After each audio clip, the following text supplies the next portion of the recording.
Hujan di kota Seoul menjadi pembuka drama ini. Kita diperkenalkan dengan seorang polisi temperamental bernama Hui Oh. Hui Oh benar-benar membenci hujan guys. Kala itu ia datang ke sebuah rumah sakit jiwa. Yap guys, ternyata Hui Oh adalah salah satu pasien rawat jalan di rumah sakit tersebut. Sebenarnya Hui Oh ini adalah polisi yang tangguh dan legendaris. Namun karena suatu hal yang terjadi di masa lalu, kini ia memiliki masalah dengan emosinya. Saat ini Hui Oh harus dicutikan dari kepolisian sampai Hui Oh dinyatakan sembuh. Di rumah sakit, Hui Oh mencurahkan kekesalannya kepada Bu Dokter guys. Ia mengatakan bahwa ada wanita sakit jiwa yang memancing emosinya. Wanita itu memakai kacamata dan menyelipkan bunga di telinganya. Di dalam lift, wanita itu bahkan berteriak dan memukulnya dengan payung. Hui Oh yang memiliki gangguan temperamental pun langsung terpancing dan emosi dibuatnya. Hui Oh memukul lift tersebut untuk menyalurkan amarahnya. Tak hanya itu saja sobat, Hui Oh juga menarik nafas sambil berhitung. Ia yakin cara ini dapat meredam emosinya. Kala itu Bu Dokter hanya menulis semua cerita Hui Oh untuk dianalisis.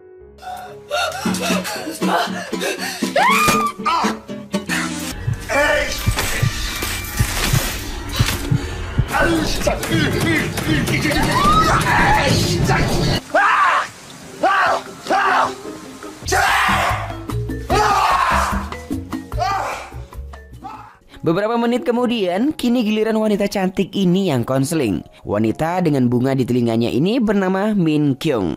Yap guys, ini adalah wanita yang Hui Oh ceritakan. Ternyata Min Kyung juga salah satu pasien rawat jalan di rumah sakit ini. Karena suatu kejadian kelam di masa lalu, kini Min Kyung didiagnosis mengidap gangguan jiwa.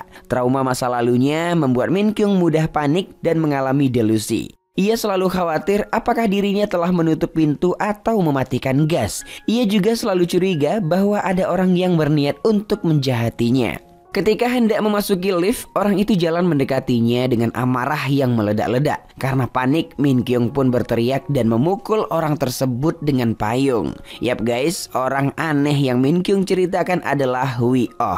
Min Kyung mengalami delusi sehingga ia mengira bahwa Hui Oh adalah orang jahat yang terus mengikutinya. Padahal ketika itu mereka kebetulan harus berjalan ke arah yang sama. Mendengar cerita itu, Bu Dokter hanya tersenyum. 제가 우산을 갖고 있어서 망정이지. 아니었으면 지금쯤 그 엘리베이터에서 분명히 절 덮치려고 한 걸 거예요. 제가 딱 엘리베이터를 타려는 순간 따라서 타더라고요.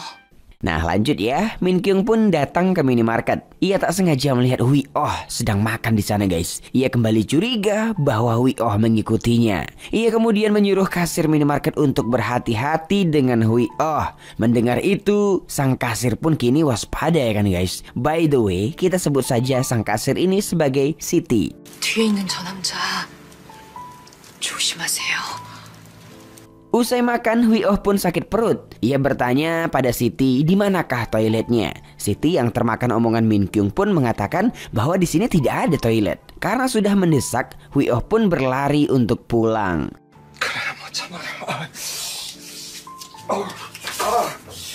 Saat berlari itu, Min Kyung kembali melihatnya dan mengira bahwa Hui Oh sedang mengejarnya. Dengan panik, Min Kyung terus menyelamatkan diri dan menghindar dari Hui Oh. Padahal kan dia sak boker guys. Saat di depan pintu apartemen, Min Kyung kembali panik karena Hui Oh semakin dekat dengannya. Ia pun tergesa-gesa membuka pintu dan masuk ke rumahnya. Yap sobat, sebuah fakta yang membagongkan pun terjadi. Ternyata mereka ini bertetangga.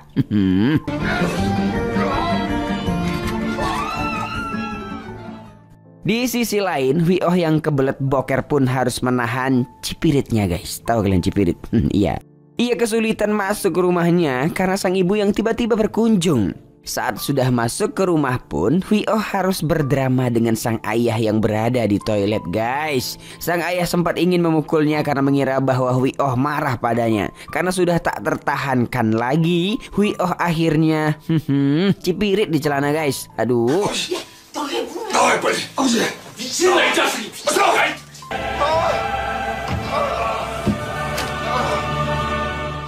Malam harinya, Min Kyung menemukan anjing lucu di dekat tong sampah. ia berniat untuk mengadopsinya. Saat Min Kyung mengejar anjing tersebut sampai ke basement, tiba-tiba ia melihat Wi Oh yang berjalan ke arahnya. Delusi Min Kyung mengatakan bahwa Wi Oh akan segera menghabisinya. Ia kemudian mencari CCTV untuk meminta tolong. Tak hanya itu guys, ia bahkan meloncat-loncat di atas mobil untuk membuat keributan.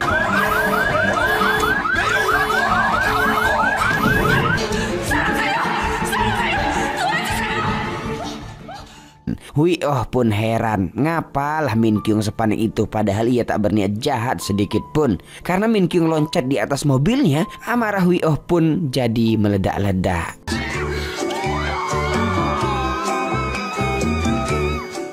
Salah paham di antara mereka pun berakhir di kantor polisi. Min Kyung menuduh Wi Oh terus-menerus mengikutinya dan berniat jahat padanya. Ditambah lagi, menurut Min Kyung, Wi Oh sangatlah mirip dengan buronan yang sedang dicari polisi. 왜 말이 없어? 왜 그 스스로도 그 우기가 민망한가 보다. 성형했어? 자, 어때? 자, 괜찮아? 눈 뒤집어봐. 자, 눈 뒤집었다. Setelah diperhatikan, ternyata wajah Wi Oh dan buronan di foto tersebut ya sangatlah berbeda. Wi Oh yang tak terima dituduh pun mengatakan bahwa Min Kyung ini sakit jiwa. Bisa-bisanya Min Kyung teriak bahkan memukulnya. Wi Oh menyebut pasal dan undang-undang terkait kekerasan yang dilakukan Min Kyung. Tak hanya itu, Wi Oh juga menjabarkan hukuman apa yang pantas untuk Min Kyung. Mendengar itu, Min Kyung pun kaget. Mengapa berandalan seperti Wi Oh bisa mengerti hukum? Tak lama kemudian, seorang polisi bernama Asep pun datang dan memanggil Wi Oh dengan sebutan detektif. Yap, Min Kyung akhirnya sadar bahwa ia telah salah menuduh orang. Berandalan yang pemarah ini ternyata adalah seorang polisi di bidang detektif. 그러더니 형은 여기 웬일이야? Wi Oh dan Asep kemudian bicara. Asep mengatakan bahwa kini Eugene baik-baik saja sehingga Wi Oh tak perlu khawatir. Asep bahkan menyuruh Wi Oh untuk menjenguk Eugene. Rasa penyesalan tergambar jelas di wajah Wi Oh. Di sini kita masih belum tahu ya guys siapa Eugene sebenarnya dan mengapa Wi Oh merasa bersalah padanya. Tak lama kemudian kepala detektif bernama Ucok, ya si Ucok pun datang. Ucok marah kepada Wi Oh yang membuat kekacauan. Seharusnya Wi Oh fokus saja pada pengobatan agar ia bisa kembali bekerja. 이대로 인생 종 치고 싶어? 땡땡땡 땡땡땡땡! 아, 진짜. 나 아무튼 복직할 때까지는 나 죽었어 하고 살아. 알겠어? 멀쩡한 사람 또 Di konsultasi berikutnya, Wi Oh mengatakan kepada Bu Dokter bahwa ia masih sering marah-marah. Bu Dokter kemudian mengatakan kepada Wi Oh bahwa ia harus mengenali sumber amarahnya terlebih dahulu. Wi Oh lalu bercerita tentang masa lalunya. Kala itu, 3 serangkai yang terdiri dari Wi Oh, Asep dan Eugene pun sedang bersiap menangkap bandar narkoboy. Saat target tepat di depan mata, tiba-tiba Ucok pun menelpon. Ucok mengatakan bahwa surat penangkapan tidak di-ACC oleh kantor pusat sehingga mereka dilarang untuk menangkap. Karena tak ingin kehilangan target, Wi Oh pun mengajak Eugene dan Asep untuk nekat masuk ke klub dan mengejarnya. Saat kericuhan terjadi, tiba-tiba Eugene dihajar dan ditusuk oleh orang tak dikenal guys. Karena hal itu, Wi Oh jadi murka dan menghantam orang tersebut. Tiba-tiba polisi dari kantor pusat pun tiba. Karena Wi Oh CS bekerja tanpa surat perintah, polisi pun malah menangkap Wi Oh CS atas tuduhan pembuat keributan. Eugene yang terluka pun akhirnya dibawa ke rumah sakit dan mengalami kelumpuhan. Sejak kejadian itulah, kini Wi Oh tak bisa mengontrol emosinya. Ia mudah marah bahkan karena hal yang sepele. Mendengar itu, dokter menyarankan agar Wi Oh menghindari hal yang dapat memicu amarahnya. 아니요. 그 엄연히 그냥 정당방위였어요. 왜? 근무지 이탈, 음주 추태, 공무원 품위 유지 위반, 온갖 거리. 가급적 피하는 게 도움이 될 거예요. Atas saran sang dokter, kini Wi Oh pun berniat menghindari Min Kyung. Baik di rumah, di lift maupun di klinik, Wi Oh terus menghindarinya. Hal tersebut membuat Min Kyung heran. Sebenarnya Min Kyung sedikit merasa bersalah karena telah menuduh Wi Oh. Namun egonya yang begitu tinggi membuat Min Kyung tak ingin minta maaf.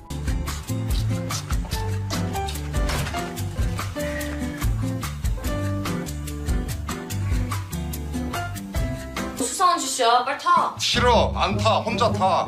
그러니까 왜? Saat jalan-jalan bersama anjingnya, Min Kyung pun tak sengaja melihat Hui Oh yang sedang makan. Min Kyung menghampirinya dan hal itu membuat Hui Oh frustasi. Bisa-bisanya orang yang ingin dihindarinya malah menghampirinya. Karena 2 hari yang lalu Min Kyung lompat-lompat di atas mobilnya, Hui Oh pun kini meminta ganti rugi. Hui Oh mengatakan akan mengurangi biaya ganti ruginya jika Min Kyung bersedia pindah rumah sakit. Selain itu, Hui Oh juga ingin agar Min Kyung juga menghindarinya. 당신 병원을 옮기는 건 어때? 응? Min Kyung lalu bertanya mengapa ia harus pindah rumah sakit. Hui Oh menjelaskan bahwa ia sedang dalam perawatan untuk mengobati temperamentalnya. Akan sulit baginya untuk sembuh jika emosinya terus digali. Min Kyung lalu mengatakan sebuah istilah, jika kau tak menyukaiku maka kaulah yang pindah. 그런 말 들어봤어? 내가 싫으면 네가 꺼져라. Hui Oh berusaha menahan emosinya dan mengatakan bahwa ia tak bisa pindah rumah sakit. Hanya rumah sakit ini yang memiliki dokter wanita di daerah tersebut. Hal tersebut membuat Min Kyung tertawa karena Hui Oh adalah pria yang cabul. 아이 그게 아니라 내가 그나마 이 여자 앞에서는 이 너 참 꼴에 가지가지한다. 어? Hui Oh lalu menjelaskan bahwa ia tak bisa memukul wanita. Jika dokternya seorang pria, maka Hui Oh akan sulit mengendalikan diri dan bisa saja menghabisi dokter tersebut. Min Kyung lalu menuduh Hui Oh hanya sok keren. Hui Oh jadi kesal dong ya kan, dan mengatakan bahwa Min Kyung masih baik-baik saja karena memang dirinya tak bisa memukul wanita. 내가 미친놈이면은 내가 미친놈 너는 이 구역에서 미치긴 네가 제일 미쳤어. 미친놈. Keesokan harinya, Min Kyung bermimpi buruk. Ia kemudian terbangun dan langsung merasa sesak. Ia membuka seluruh pintu dan jendelanya karena mengira bahwa ia lupa mematikan gas. Yap, tentu saja itu hanya delusi Min Kyung. Min Kyung lalu pergi ke dokter untuk mendiskusikannya. Dokter mengatakan bahwa Min Kyung harus percaya pada dirinya sendiri. Dokter lalu bertanya hal apa yang membuat Min Kyung tak percaya diri. Min Kyung kemudian menceritakan hal indah tentang mantan kekasihnya. 나는 이제 나를 믿을 수가 없어요. 그게 머릿속을 떠나지 않고 저를 괴롭혀요. 옆에는 항상 그 사람이 있었어요. Saat dokter bertanya bagaimana perasaan Min Kyung saat ini terhadap sang mantan, Min Kyung malah kesal dan mengatakan bahwa ia ingin sang mantan lenyap dari dunia ini. Wow. 저를 가장 힘들게 하는 기억은 살려고 발버둥 치다 빌고 애원하다. Trauma yang Min Kyung rasakan begitu besar hingga ia kehilangan kepercayaan dirinya. Semua gara-gara mantan. Di suatu pagi yang cerah, tiba-tiba Hui Oh dibangunkan oleh ibu-ibu dari asosiasi wanita. Ibu-ibu ini meminta agar Hui Oh ikut ronda malam ini. Saat ini di sekitar mereka sedang diresahkan oleh pemuda yang memamerkan tititnya pada wanita. Siti yang karyawan minimarket adalah salah satu korbannya guys. Nah, malam harinya Hui Oh pun ikut ronda. Ibu-ibu ganjin ini terus menempel di Hui Oh dan tentu saja membuat risih. Saat meronda itu, mereka menemukan remaja yang nyebat, bahkan pemuda yang mabuk. Tak hanya itu, Hui Oh bahkan melihat Min Kyung di sebuah kafe. Min Kyung lalu memberikan jari tengahnya untuk Hui Oh. Di kafe tersebut ternyata ada seorang wanita yang dulu bekerja di kantor yang sama dengan Min Kyung. Min Kyung kemudian berdelusi bahwa wanita tersebut sedang menggosipkan dirinya. Nah, kita dibawa flashback ke masa lalu. Saat itu Min Kyung masih berstatus sebagai karyawan. Tiba-tiba ia kedatangan tamu yang mengaku sebagai istri dari pacarnya. Wanita tersebut menuduh Min Kyung sebagai pelakor. Hal tersebut membuat gempar dan menjatuhkan citra Min Kyung. Kita sebut saja pacarnya Min Kyung ini bernama Randy. Wanita itu juga mengatakan bahwa harta yang dipamerkan Randy tersebut adalah harta dirinya. Min Kyung semakin bingung dengan keadaan. Ditambah lagi, ia sama sekali tak tahu bahwa Randy telah beristri guys. Menutup cerita yang panas, istri Randy ini kemudian menumpah kopi tepat di atas kepala Min Kyung guys. 무슨 말씀을 하고 계신지.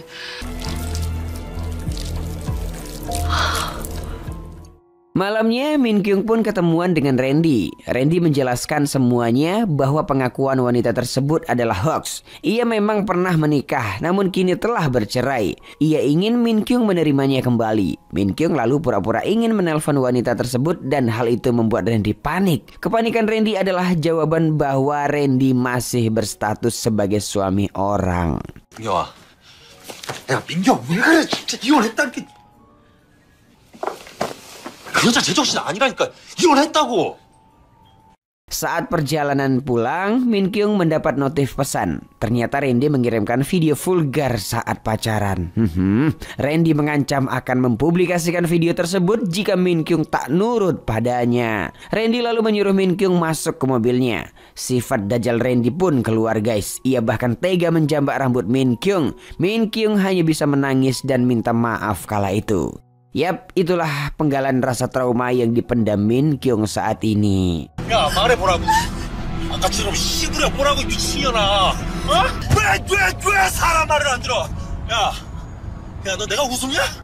Nah, kembali ke masa sekarang ya. Hui Oh dan kepala asosiasi ingin mengantarkan Siti pulang. Tiba-tiba ibu tersebut mendapat laporan bahwa orang cabul tersebut telah ditangkap. Mereka lalu bergegas ke TKP. Ternyata guys, itu adalah seorang pria yang berkamuflase menjadi wanita. Siti yang merupakan salah satu korban pun diminta untuk mengenali pria tersebut. Apakah pria ini adalah pelakunya? Siti lalu mengatakan bahwa pria ini bukan pelaku. Ibu-ibu tersebut baru sadar ternyata pria ini adalah Andi yang tinggal di unit 706.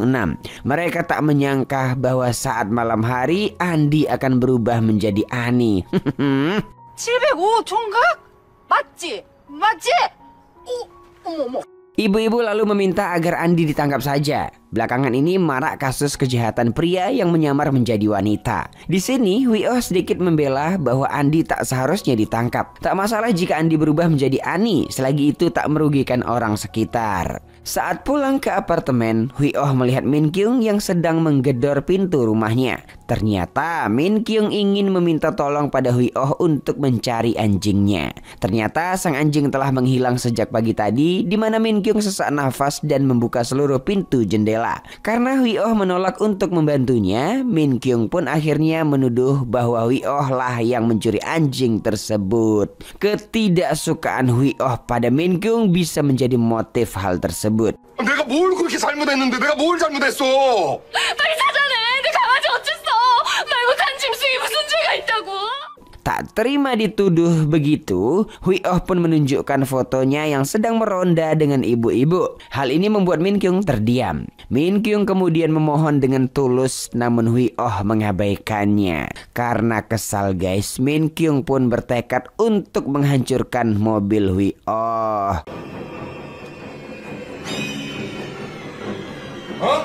백미러 문짝 자, 어때?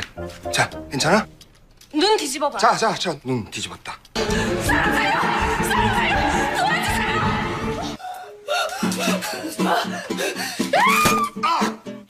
Karena Min Kyung hendak menghancurkan mobilnya, Hui Oh pun mengejarnya. Hui Oh kemudian mengatakan bahwa ia bersedia mencari anjing tersebut. Min Kyung juga berjanji akan pindah rumah sakit jika sang anjing ditemukan. Mereka kemudian pergi ke ruang CCTV dan mencari sang anjing. Ternyata guys, anjing itu sedang bersama para bocil. Min Kyung langsung berlari dan merebut anjing tersebut. Min Kyung bahkan memarahi para bocil dan membuat mereka nangis. Usai meredam emosinya, Min Kyung pun membelikan permen untuk para bocil. Hui Oh kemudian menagih janji Min Kyung yang bersedia pindah rumah sakit. Ketika itu Min Kyung hanya mengatakan bahwa ia tak akan pindah rumah sakit. Sebagai gantinya ia akan mengubah jadwal konselingnya sehingga mereka tak perlu sering bertemu. 아니 왜 대답이 없어? 병원은 요일을 바꾸면 되지. 아까 그 한 약속 그 잊지 않았지? Keesokan harinya, Min Kyung pun mendaftarkan anjingnya sebagai hewan peliharaan. Ia kemudian menamai anjing tersebut sebagai Howie. Setelah itu, Min Kyung pun pergi konseling. Ia bercerita banyak tentang anjingnya tersebut. Dokter mengatakan bahwa hewan peliharaan memang bagus untuk menstabilkan emosi. Min Kyung lalu bertanya bagaimana jika ia memelihara anjing yang lebih besar dan suka menggonggong. Sang dokter mengatakan bahwa itu bagus, namun sedikit bahaya. Min Kyung mengatakan bahwa anjing besar ini tak pernah menggigit wanita. Tentu saja sang dokter jadi bingung dong ya kan. Yap guys, anjing yang Min Kyung maksud tahu kalian siapa? Iya, adalah Hui Oh. 근데 그 개가요. 여자는 절대 안 문대요. 교감 전에 민경 씨 안전에 문제가 될 수 있으니까. Di lain tempat, ibu kepala asosiasi kembali mendatangi Hui Oh. Ibu itu mengajak Hui Oh ronda malam ini. Hui Oh menolak karena ia harus ke suatu tempat. Yap guys, ternyata Hui Oh hendak menjenguk Eugene. Begitu sampai di rumah sakit, Hui Oh langsung mengurungkan niatnya. Ia tak tega karena Eugene kini lumpuh. Ia sangat merasa bersalah. Hui Oh kemudian berjumpa dengan Asep di rumah sakit. Hui Oh marah karena Asep berbohong tentang kondisi Eugene. Bagaimana Asep bisa mengatakan Eugene baik-baik saja, padahal ia sangat kesakitan. Hui Oh juga kesal karena Eugene tak dapat asuransi dari kepolisian. Hal itu karena Eugene dibantai saat mereka tak mempunyai surat perintah. Hui Oh semakin merasa bersalah. 아, 내가 그날 린을 데리고 간 내가 진짜 죽일 놈이다, 죽일 놈이야. 네가 거기 일하러 간 게 아니라잖아. Asep kemudian memberi info mengenai bandar narkoboy yang sempat mereka incar. Ternyata bandar tersebut memasarkan produknya lewat aplikasi medsos guys. Hui Oh yang masih terobsesi menangkap bandar narkoboy pun segera meluncurkan misinya. Ia membuat akun medsos dan menyamar sebagai pembeli. Setelah menemukan orang yang dicurigai sebagai bandar, Hui Oh pun memesannya dan membuat janji ketemu. Nah, by the way guys, Hui Oh ini mengaku sebagai wanita di medsos tersebut. Karena akan ketemuan dengan pelaku, Hui Oh pun meminta Andi untuk meriasnya. Ia harus berpenampilan seperti wanita agar target tertipu. Saat dirias itu, Hui Oh sempat bertanya mengapa Andi berubah menjadi Ani di malam hari. Hui Oh juga penasaran apakah Andi suka sesama jenis. Andi mengatakan bahwa ia masih normal dan hanya berhias karena hobi. Yap, memang sebuah hobi yang tak lazim. Usai dirias, Hui Oh pun tertawa melihat kecantikannya.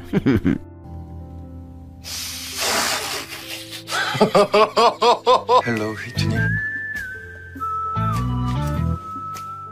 Dengan penampilan sebagai wanita, Hui Oh pun akhirnya sampai di titik temu. Seorang pemuda kemudian menghampirinya. Setelah memastikan bahwa pemuda tersebut adalah targetnya, Hui Oh pun langsung menangkapnya dengan gentle. Sayangnya guys, pemuda tersebut ternyata adalah polisi dari kantor pusat yang menyamar sebagai pengedar.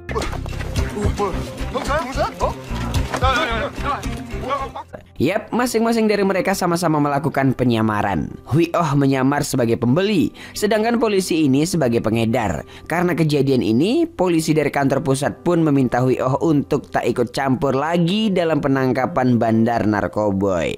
Terlebih lagi, saat ini Hui Oh masih dicutikan. 뭔 말인지 알죠? 뭔 말인지 모르겠다. Hui Oh pun langsung pulang dengan lesu. Di jalan ia tak sengaja bertemu dengan Min Kyung. Min Kyung yang melihat dandanan Hui Oh pun langsung teriak. Min Kyung juga menuduh Hui Oh sebagai pria cabul yang pamer tititnya guys. 야, 한 거라고. Takut digebukin warga, Hui Oh pun memilih untuk kabur. Sayangnya Hui Oh justru tertangkap dan dibawa ke kantor polisi. Ibu-ibu asosiasi tak menyangka bahwa Hui Oh lah pria cabul tersebut. Duh, malang banget sih kau, Hui Oh. Di kantor polisi, Ucok pun datang memarahinya. Ia kesal karena Hui Oh selalu terlibat dari kekacauan. Ucok kemudian menjelaskan kepada ibu-ibu dan polisi setempat bahwa Hui Oh bukanlah pria cabul. Hui Oh berpenampilan sebagai wanita karena sedang menyamar. Ibu-ibu pun langsung bubar dan malu karena telah menuduh Hui Oh. Di luar kantor polisi, Ucok kembali memarahinya. Hui Oh mengatakan bahwa ia melakukan ini demi Eugene. Ucok kesal dan mengatakan bahwa Eugene lumpuh akibat Hui Oh yang semena-mena. Ucok juga memperingatkan Hui Oh untuk tak berusaha menangkap bandar itu lagi. Karena jika Hui Oh melakukannya, Ucok tak akan segan-segan untuk memecat Hui Oh. Percakapan ini tak sengaja terdengar oleh Min Kyung. 그땐 내가 너 복직 못하게 막을 테니까. 알았어? Saat hujan dan di perjalanan pulang, Min Kyung pun datang dan memayungi Hui Oh. Hui Oh bertanya-tanya mengapa Min Kyung selalu mencurigainya. Ia bahkan membantu Min Kyung mencari anjingnya. Namun Min Kyung masih tak percaya padanya. Dikala meluapkan emosinya, air mata Mas Hui Oh pun terjatuh sobat. 왜 울어?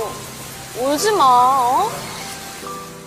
Min Kyung lalu meminta maaf dan menjelaskan keadaannya. Belum sempat Min Kyung mengatakan penyakitnya, Hui Oh langsung mengusir Min Kyung dan mengatakan bahwa ia tak ingin bicara lagi dengan Min Kyung.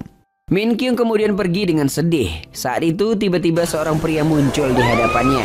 Pria tersebut lalu memamerkan titiknya dan hal ini membuat Min Kyung teriak. Mendengar teriakan Min Kyung pun, Hui Oh langsung panik. Ia berlari ke sumber suara dan melihat Min Kyung sangat ketakutan. 괜찮아? 안 다쳤어? Saat ingin mengejar pelaku, Min Kyung langsung memegang tangan Hui Oh dan memohon agar Hui Oh tak pergi meninggalkannya. Terlihat jelas mata Min Kyung yang sangat ketakutan. 내 금방 올게. Meski iba dengan keadaan Min Kyung, Hui Oh yang berjiwa polisi pun nekat meninggalkan Min Kyung. Ia terus berlari hingga akhirnya berhasil menangkap sang pelaku. Min Kyung yang melihat babang Hui Oh berhasil menaklukkan pelaku pun takjub ketika itu guys. Si pelaku akhirnya digiring ke kantor polisi. 뭐해? 왔으면 신고 안 하고.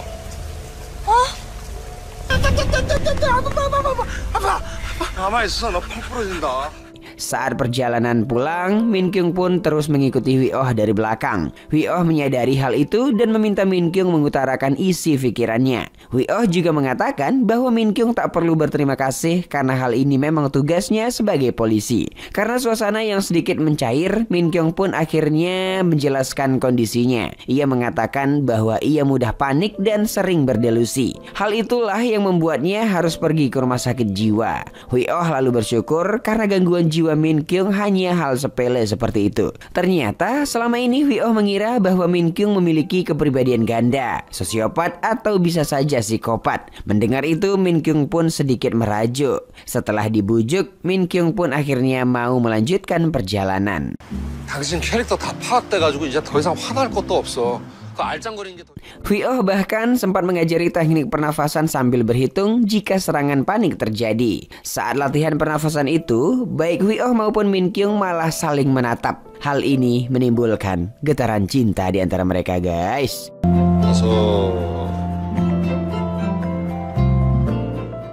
숨 들이마시고 내뱉으면서 하나. Hari berikutnya Min Kyung pun melakukan konseling. Dengan senyuman, Min Kyung mengatakan bahwa ia merasa aman ketika berjalan dengan sang anjing.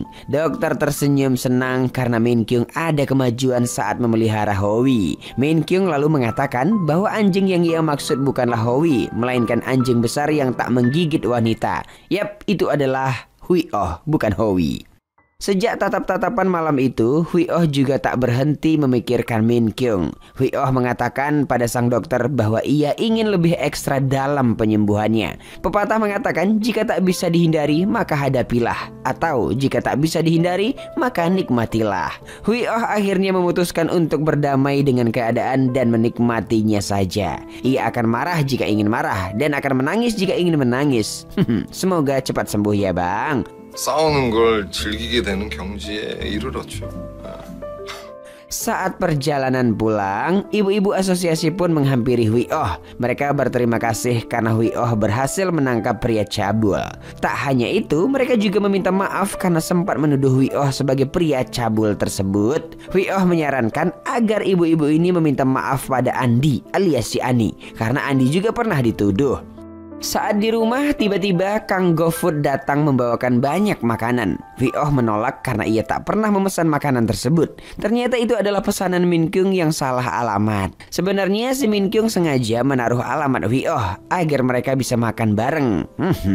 Saat makan bersama, dengan lembut Min Kyung meminta Hui Oh untuk mengajarinya bertarung. Ia ingin belajar bela diri agar bisa menyelamatkan dirinya. Dengan semangat Hui Oh mengajari Min Kyung bela diri terampuh saat dalam bahaya. Kepalkan tangan dan lari sekencang mungkin. Min Kyung jadi kesal karena anak kecil pun tahu hal tersebut. 팔꿈치 뒤로 세게 차면서. Hui Oh lalu menyarankan Min Kyung untuk menendang titik vital pria guys. Titik vital adalah satu-satunya cara terampuh saat hendak mengalahkan pria. Min Kyung lalu memohon agar praktek menendang dilakukan. Ia ingin Hui Oh menjadi alat peraganya. Awalnya Hui Oh ragu guys, karena Min Kyung ada gila-gilanya ya kan. Setelah perdebatan panjang, Hui Oh pun akhirnya setuju. 아이 그냥 자세만 해볼게. 한 번만 해볼게요. 그 자세만 해볼게. Awalnya sih praktek berjalan lancar ya. Namun saat percobaan terakhir, inilah yang terjadi sobat.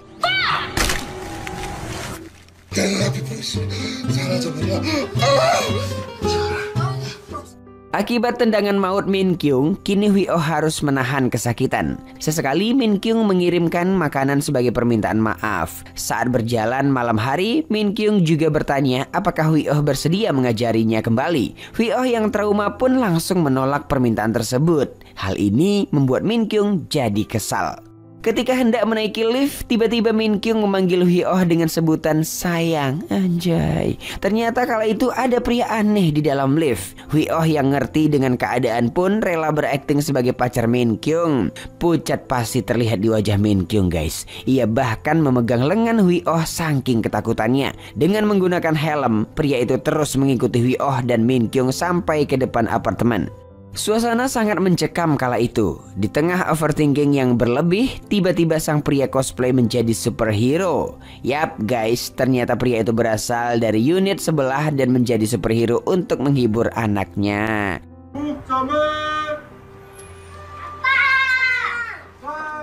Karena kasihan melihat Min Kyung yang sering ketakutan, Hui Oh pun akhirnya bersedia mengajari Min Kyung bela diri. Min Kyung dilatih keras ala militer. Jurus pertama adalah kabur. Min Kyung dilatih untuk lari sekencang-kencangnya karena itu adalah jurus terampuh. Hui Oh juga mengajari Min Kyung jurus mencolok mata dan menendang titik vital. Latihan push up dan jalan jongkok pun diajarkan Hui Oh agar Min Kyung memiliki struktur tulang yang baik.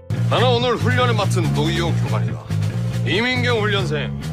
상대의 발등을 빡! 돌아서 낭심 빡! 눈 찌르고! 빡! 눈 찌르고! 얼ጡ 있게! 그렇지, 버텨! 하나,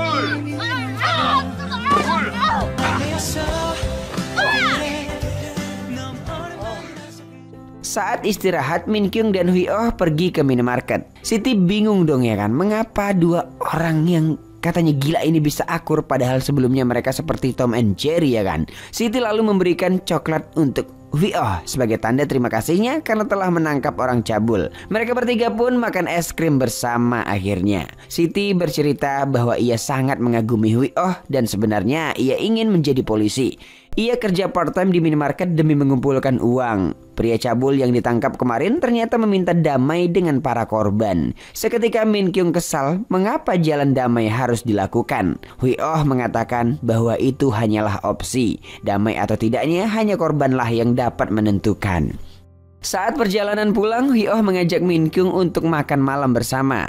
Belum sampai 1 menit usai ajakan tersebut, tiba-tiba Hui Oh harus membatalkannya. Yap guys, ternyata yang nelpon adalah Asep dan mereka pun pergi untuk makan jajangmyeon. Saat makan itu, Hui Oh mengatakan bahwa ada kejanggalan di kasus bandar narkoboy. Ia heran mengapa kantor polisi pusat selalu terlibat dikala ia hendak menangkap bandar tersebut. Saat Hui Oh, Asep dan Eugene menerobos masuk klub demi menangkap bandar narkoboy, secara kebetulan polisi dari kantor pusat datang. Saat Hui Oh menyamar jadi wanita cantik pun, polisi dari kantor pusat secara tak sengaja menggagalkannya. Meski penuh kejanggalan, namun Hui Oh tak memiliki bukti apapun. Ia meminta Asep untuk memberitahunya jika jejak bandar narkoboy terdeteksi. Di sisi lain, Andi pergi ke sebuah pusat perbelanjaan kosmetik. Ia kaget karena Siti juga kerja part-time di sana. Di sini ia sedikit takut bahwa Siti akan mengenalinya sebagai Ani. Di luar dugaan, ternyata Siti bersikap seolah-olah tak mengenal Andi. Malam harinya, Andi berjalan pulang ke apartemen dengan berpenampilan sebagai wanita. Yap guys, Ani mood on.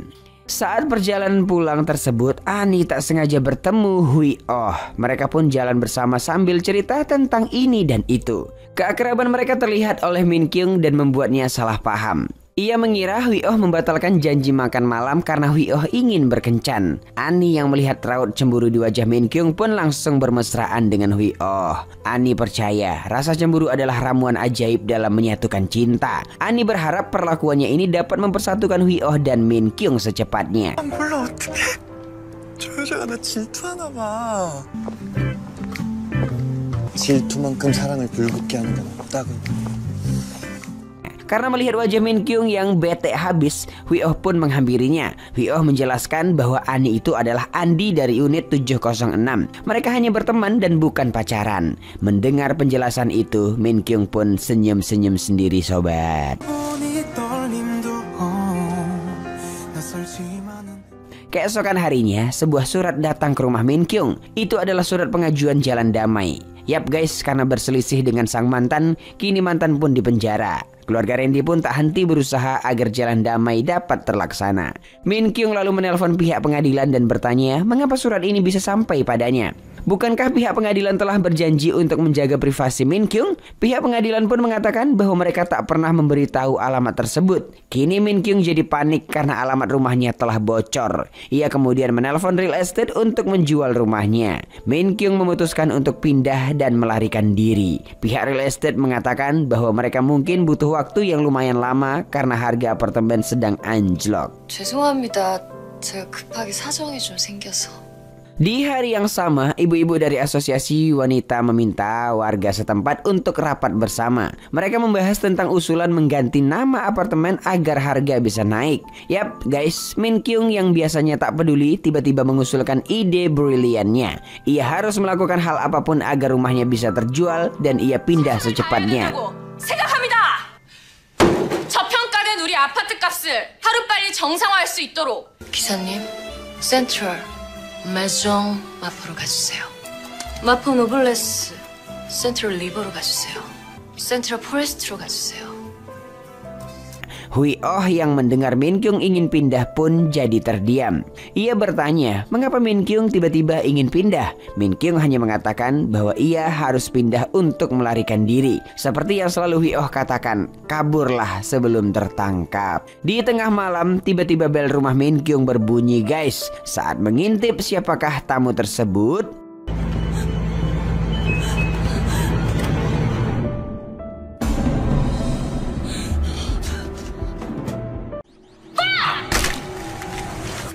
내 눈앞에 보였어. 사라져버려.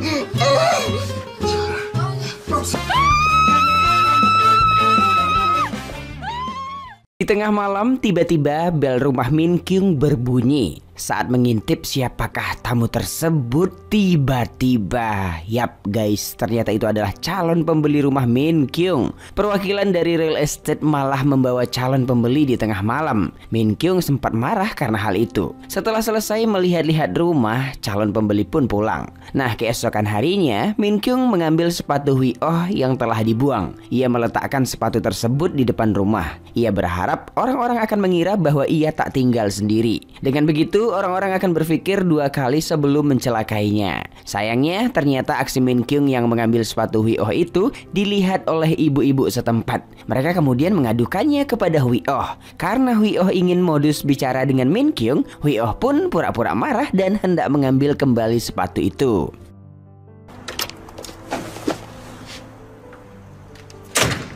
야, 이 사람아, 아이 그거 버렸어도 내가 그 마음이 바뀌면 다시 주. Di sisi lain, kepolisian berhasil menangkap pria mesum yang baru saja skidi papap di hotel guys. Di TKP itu Asep berhasil menemukan jejak bandar narkoboy. Asep kemudian mengabarkan hal tersebut pada Hui Oh. Hui Oh langsung datang dan masuk ke ruang interogasi. Hui Oh bertanya, bagaimana barang haram ini bisa dia dapatkan? Awalnya si pria mesum hanya bicara tak karuan. Setelah mendapatkan pukulan maut, barulah ia bicara jujur. Pria tersebut mengatakan bahwa ia hanya pergi ke lokasi yang disuruh dan seorang pelayan akan datang mengantarkannya. Mendengar kata pelayan, Hui Oh pun langsung ingat sesuatu. Yap sobat, Hui Oh teringat pada pelayan di bar waktu itu. Ia kehilangan jejak si pelayan karena Eugene yang tertusuk. Hui Oh lalu memeriksa CCTV dan kini ia mendapatkan wajah pelaku yang diduga sebagai bandar narkoboy. 가는 장소 계속 확대해봐.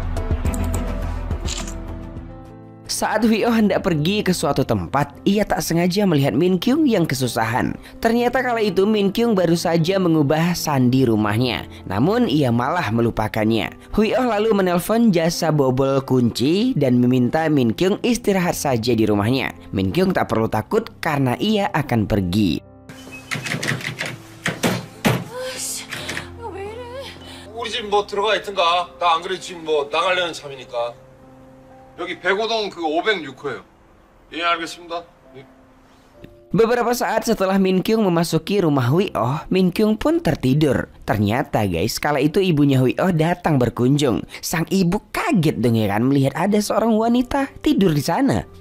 Karena tak ingin mengganggu, sang ibu pun masak dengan perlahan. Tak berapa lama kemudian, Min Kyung pun bangun dan kaget melihat ibu Hwi Oh. Min Kyung berusaha menjelaskan keadaannya dan dia tak ada hubungan apa-apa dengan Hwi Oh. Meski tak percaya dengan ucapan Min Kyung, sang ibu pura-pura nggak tahu guys dan mengajaknya makan bareng. 앉아요. 저 여자친구 아닌데요? 여자친구라는 얘기를 아주 길게도 하네요. 많이 먹어요? 나는 이 세상에서 음식 혼자 먹는 게 제일 싫어.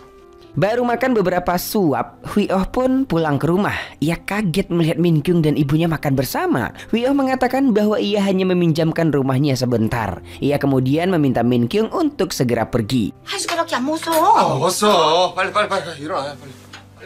Usai Min Kyung pergi, sang ibu menegur Hwi Oh untuk tak kasar padanya. Sang ibu bercerita tentang kejadian real estate yang datang di tengah malam ke rumah Min Kyung. Ibunya membayangkan betapa menakutkannya tinggal seorang diri. Mendengar hal itu, Hwi Oh pun sadar mengapa Min Kyung meletakkan sepatunya di depan rumah. 얼마나 무서웠겠어. 네가 잘 몰라서 그러지. Karena kasihan pada Min Kyung, Hwi Oh pun datang dengan membawa sekotak barang. Barang itu terdiri dari kolor guys, tahu kalian kolor, sepatu, sarung tinju, dan berbagai barang yang mencerminkan laki-laki. Hwi Oh menyusun barang tersebut di rumah Min Kyung. Dengan begini, orang-orang akan mengira bahwa Min Kyung tinggal bersama laki-laki. Hwi Oh berharap hal ini bisa membuat Min Kyung tenang. 그러면 그 물건은 그때 돌려줘.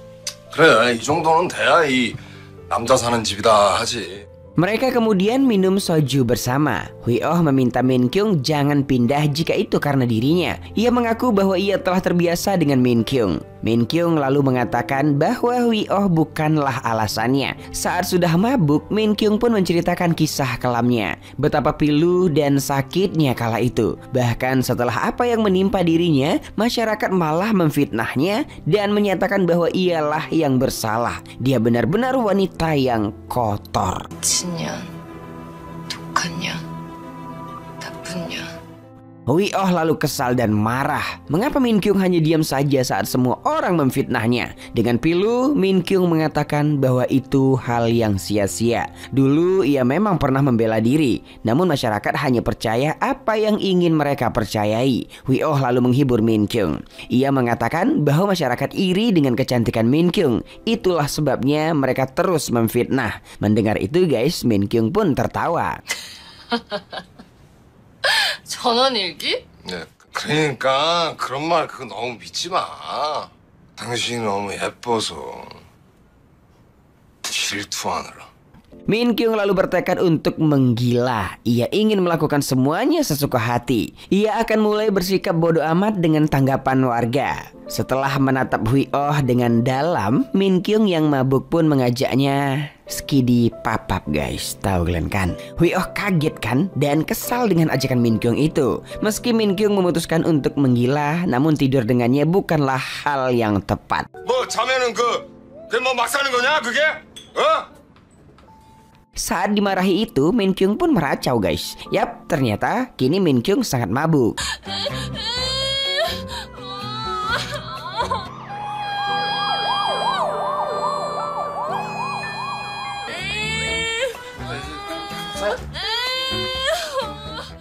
Saat pulang ke rumah, Min Kyung malah mengajak Hui Oh makan ramyeon di rumahnya. Di Korea, ajakan makan ramyeon adalah kode guys. Tahu kalian kode apa kan? Iya, itu. Tentu saja itu bagi orang normal. Bagi duo penggila ini, makan ramyeon tak berarti kode apapun. Untuk menghibur hati, duo penggila ini mengatakan bahwa hanya merekalah yang waras di dunia ini. Mereka pun tertawa bareng.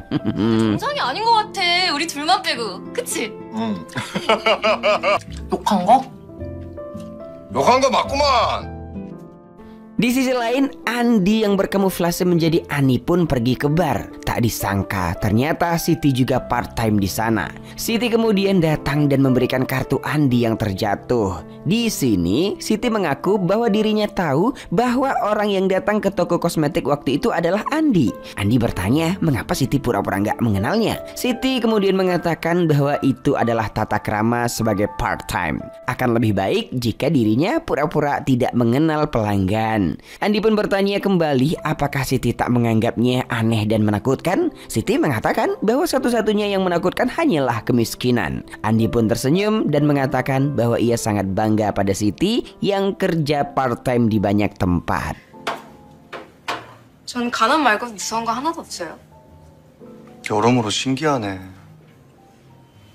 Nah, keesokan harinya, Hui Oh terbangun dari tidurnya. Ia tak menyangka bahwa ia tidur di rumah Min Kyung. Saat keluar rumah, ia malah terciduk oleh ibunya Min Kyung, guys. Dengan kebingungan, Hui Oh pun pulang ke rumahnya. Ibu Min Kyung pun masuk ke rumah dan memarahinya. Bagaimana mungkin Min Kyung bisa tidur dengan laki-laki setelah apa yang menimpanya? Ibunya semakin kesal ketika melihat barang-barang Hui Oh ada di sana. Sang ibu lalu menangis dan memukul Min Kyung. 너랑 나랑 오늘 같이 죽자. 내가 죽어 이년아. 지금 그게 할 소리야.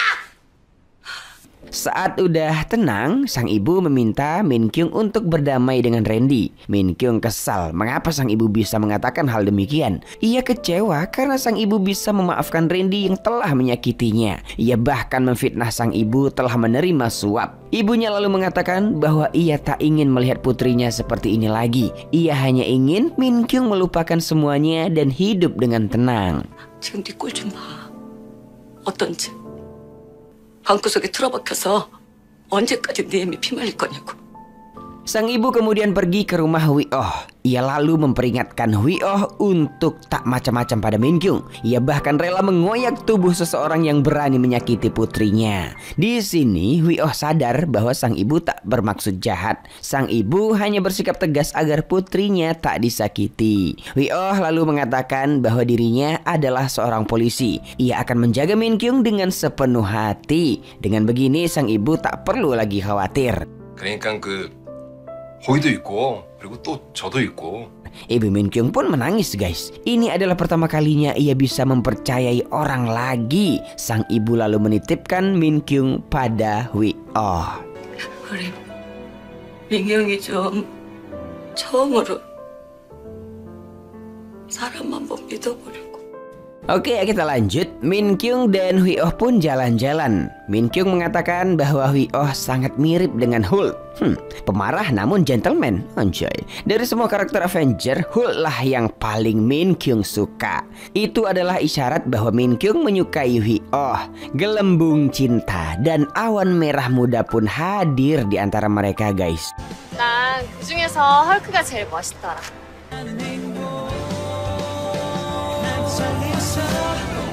Saat latihan sore, Hui Oh pun mengajak Min Kyung lomba lari. Jika Min Kyung berhasil mengalahkannya, ia berjanji akan memberikan hadiah untuk Min Kyung. Saat lomba lari itu terlihat jelas bahwa Hui Oh mengalah. Ia sengaja membiarkan Min Kyung menang. Hui Oh lalu memberikan kalung peluit sebagai hadiah. Ia menyuruh Min Kyung meniup peluit itu. Jika Min Kyung dalam masalah, ia berjanji akan datang secepat mungkin. Mendengar itu, Min Kyung pun jadi sangat senang.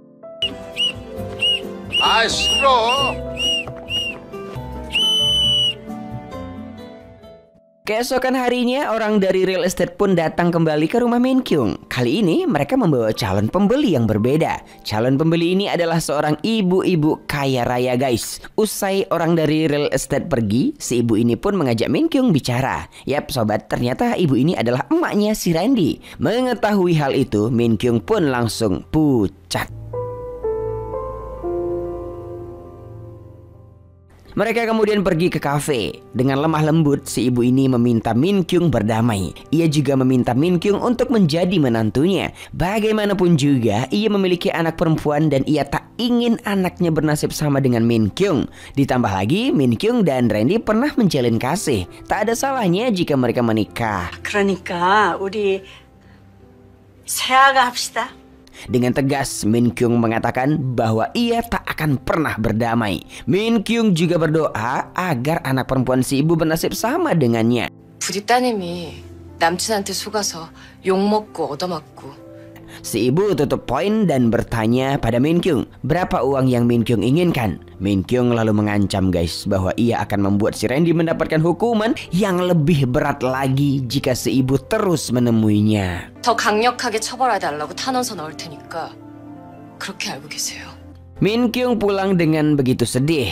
Ia kemudian meniup peluit yang diberikan Hui Oh. Benar saja dong, Hui Oh langsung datang menemuinya. Min Kyung langsung memeluknya dan mengatakan bahwa ia tak akan melarikan diri lagi. Ia akan bertahan dan mengatasinya.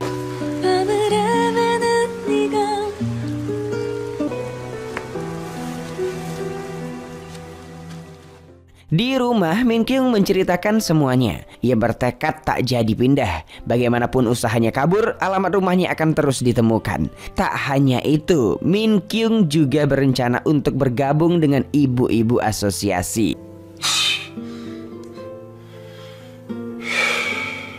그럼 당연하지. Usai Min Kyung mengutarakan semuanya, Hui Oh pun kesal karena Min Kyung menghadapinya sendiri. Min Kyung mengatakan bahwa ini masalahnya dan ialah yang harus menghadapinya. Tak ada alasan baginya untuk takut karena ia adalah korban. Lagian, Min Kyung memiliki peluit ajaib yang diberikan Hui Oh. Yap, mereka pun tertawa bareng kala itu. 이것도 있고. Keesokan harinya, berita Min Kyung seorang pelakor pun beredar guys. Ibu-ibu asosiasi tak menyangka dengan berita itu. Di sisi lain, Min Kyung kembali dihampiri oleh ibunya Randy. Si ibu ini masih kekeh ingin mengajak Min Kyung berdamai. Ia siap membayar uang sebesar apapun yang Min Kyung minta. Dengan tegas, Min Kyung lagi mengatakan bahwa ia tak akan berdamai. Saat itu juga tak sengaja ibunya Randy melihat ibu-ibu asosiasi di sana. Ia langsung acting seolah-olah Min Kyung lah yang salah. Karena acting tersebut guys, ibu-ibu dari asosiasi menjadi yakin bahwa Min Kyung adalah pelakor. 그딴 가정 파탄 난 거 내가 상관할 바 아니고. 세상에 나이도 젊은 아가씨가 어떻게 이렇게 무서운 짓을. Ibu-ibu dari asosiasi pun melabrak Min Kyung. Mereka ingin Min Kyung pindah secepat mungkin. Harga apartemen bisa anjlok jika Min Kyung tetap di sana. Min Kyung hanya terdiam dan tak menyanggah apapun. Tak lama kemudian, ibu-ibu ini berjumpa dengan Hui Oh. Mereka mengatakan bahwa Min Kyung sangatlah jahat. Mereka juga meminta Hui Oh untuk menjauhi Min Kyung. Tentu saja dong ya kan guys, Hui Oh bingung dengan keadaan. Ibu-ibu ini lalu memperlihatkan berita yang beredar. Hui Oh kesal karena ibu-ibu ini mengusir Min Kyung padahal tak tahu kenyataannya. 이거 아니라고! 아니. Ibu-ibu ini mengatakan bahwa mereka mendengar langsung pembicaraan Min Kyung dan ibunya Randy. Hal itu sudah cukup membuktikan bahwa Min Kyung bersalah. Hui Oh mengutarakan kekecewaannya pada ibu-ibu tersebut. Bisa-bisanya mereka mengusir Min Kyung, padahal Min Kyung sempat ingin bergabung dengan mereka. Mendengar gertakan Hui Oh, ibu-ibu ini jadi merasa bersalah. 알겠어요? 아, 진짜. 아니 이제 좀 동네에 마음 붙이고 이 분열이 든다고 이 신나 있는 사람한테 뭐? 이거 아니야. 이거 아니라고! Hui Oh kemudian menghampiri Min Kyung di sebuah kafe. Hui Oh kesal karena Min Kyung hanya diam saja. Harusnya Min Kyung melawan dan mengatakan bahwa ia tak bersalah. Min Kyung kemudian mengatakan bahwa hal itu percuma bang. Berita buruk tentangnya sudah meluas di internet. Ia juga mengatakan bahwa dirinya telah kalah dan tak ada satupun yang memihaknya. Hui Oh dengan lantang mengatakan bahwa ada aku untukmu dek. Aku akan berada di pihakmu. Min Kyung lalu bertanya, apakah Hui Oh bersedia membela dan mempercayainya? Tak peduli dengan kondisi dan situasi apapun. Dengan percaya diri, Bang Hui Oh mengatakan bahwa ia bersedia. Mereka kemudian berjabat tangan dan berfoto sebagai bukti persekutuan mereka. 까짓 건 내가 그거 해준다. 그쪽 편. 자, 여기 있는 나는 뭐 사람 아니야? 나 있잖아.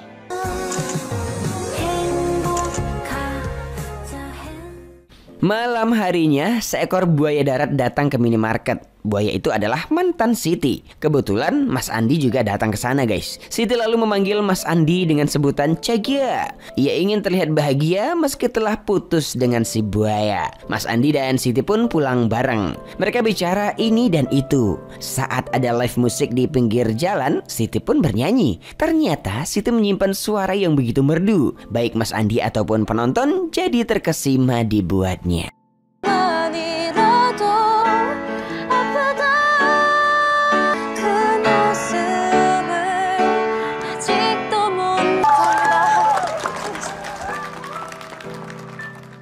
Usai menyanyi itu, Mas Andi bertanya mengapa Siti tak mengembangkan bakatnya. Siti mengatakan bahwa dirinya hanyalah seorang part-time. Bakat apapun yang dimilikinya statusnya tetaplah sama. Saat perjalanan pulang itu, mereka dijegat oleh ibu-ibu asosiasi. Mereka meminta bantuan Andi untuk meretas sebuah situs. Diketahui guys, ternyata Mas Andi ini jago komputer. Saat dilacak, terkuaklah fakta bahwa beberapa komentar jelek berasal dari IP yang sama. Itu berarti ada orang yang sengaja memfitnahnya. Siti juga mengatakan bahwa ia pernah melihat Min Kyung bersama Ibu Randy di kafe. Di sana terlihat jelas bahwa Min Kyung lah korbannya. Ibu-ibu ini jadi malu karena salah menuduh. Mereka pun menyimpulkan bahwa ibunya Randy lah yang menjadi dalang semuanya. Nah, keesokan harinya ibu-ibu ini menghampiri Min Kyung. Mereka minta maaf dan meminta Min Kyung bergabung dengan asosiasi. Min Kyung kemudian mengatakan bahwa ia akan bergabung. Selain itu, Min Kyung juga tak akan pindah dari apartemen. Ibu-ibu ini juga lega karena Min Kyung mau memaafkannya. Mereka kemudian berjanji akan berada di pihak Min Kyung. 우리가 그냥 넘어갈 수 있겠어? 응? 자, 506호만의 문제가 아니고 우리 부녀회에 대한 도전이자 이제는 저기 506호가 됐다 그래도 이제는 우리가 안 되지.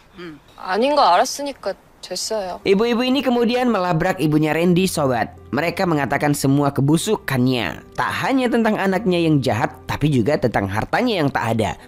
Yap guys, ternyata ibunya Randy ini hanya pura-pura kaya. 아이, 여기 좁으니까 우리 저기 좀 넓은 데로 가서 얘기를 하죠.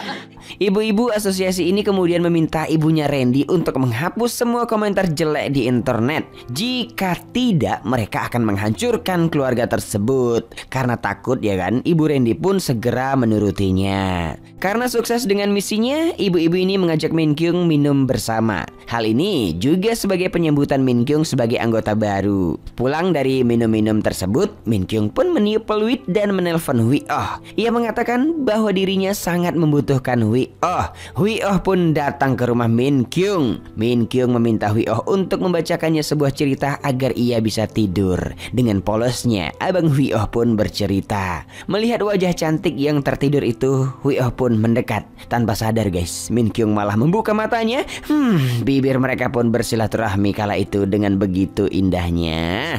Tak hanya itu guys, mereka pun juga bercocok tanam. Tahu kalian kan? Pak-pak gitu. Keesokan paginya, Hui Oh pun membuatkan Min Kyung sarapan. Mereka terlihat malu-malu kucing kala itu. Bangke. 뭐야? 뭐가? 아, 저 하는데 먹어. 다. Di sisi lain, ibunya Min Kyung dan ibunya Hui Oh tak sengaja bertemu di rumah Cenayang. Mereka minta bantuan Cenayang untuk meramal masa depan anaknya. Dua ibu-ibu ini juga bertemu di halte bus. Ibu Hui Oh bercerita bahwa ia memiliki anak yang tak peka pada wanita. Meski terlihat dingin, namun anaknya memiliki hati yang hangat. Ibunya Min Kyung juga cerita bahwa ia memiliki anak perempuan yang aneh. Anak perempuan yang tak bisa feminim dan pemalu. Ia hanya bicara jujur tanpa memikirkan perasaan orang lain. Ibunya Hui Oh mengatakan bahwa sifat itu bagus. Lebih baik jujur daripada berpura-pura. Mereka pun tertawa dan berharap anak mereka bisa menemukan jodohnya masing-masing. 좋은 짝 만날 거예요.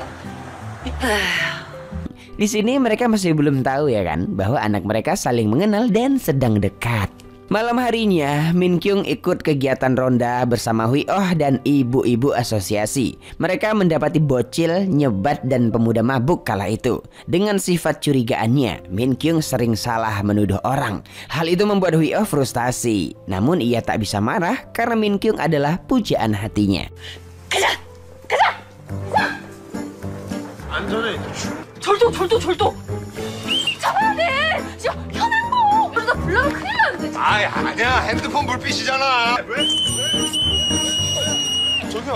아 진짜 이 사람 진짜 안 되겠네. Saat melewati sebuah bangunan kosong, kecurigaan Min Kyung kembali kambuh. Ia heran mengapa ada lampu yang hidup di rumah kosong. Ia kemudian mengajak Hui Oh masuk untuk memeriksanya. Hui Oh menolak karena ia takut kegelapan. Min Kyung kemudian memberanikan diri untuk masuk seorang diri. Suasana sangat mencekam di rumah tersebut guys. Tiba-tiba datanglah pria bertopeng menghadang Min Kyung. Min Kyung pun langsung meniup peluit dan berteriak. Dengan sigap, Hui Oh pun masuk ke dalam. Ternyata di dalam sana adalah pabrik pembuatan kayu. Karyawan di sana memakai topeng agar tak kemasukan debu. Hui Oh dan Min Kyung pun minta maaf karena telah lancang masuk ke sana. Saat Min Kyung dan Hui Oh pergi, seorang pemuda berambut pirang langsung khawatir. Ia berharap Min Kyung tak mengenali wajahnya.